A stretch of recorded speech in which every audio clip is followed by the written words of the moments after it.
Son vaxt yayılan inflyuenza infeksiyası zamanı xəstələri narahat edən, xüsusilə valideynləri narahat edən simptom burun qanaxmalarıdır.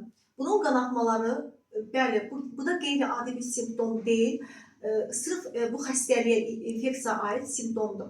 Kiçik fəsad kimi bu adlandırıla bilər. Çünki virusun deməli ifraz etdiyi toksinlər kapillyar toksikoz verir. Yəni orada kiçik damarları, burnun daxili, deməli selülit qişasında yerləşən kiçik damarları zədələyir. Əlbəttə ki, mütləq həkimə müraciət və lor həkim də mütləq profilaktik baxış etməlidir.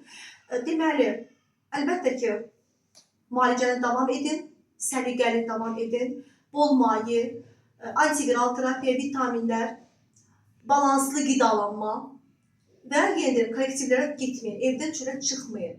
Bu infeksiyanın yayılmasına səbəb olur. Son vaxtda su çiçəyi də çox yayılıb. Mütləq infeksionistə müraciət edin. Karantinə, hər bir infeksiya zamanı karantinə riayət olunmalıdır. Sağlam və xoşbəxt olun.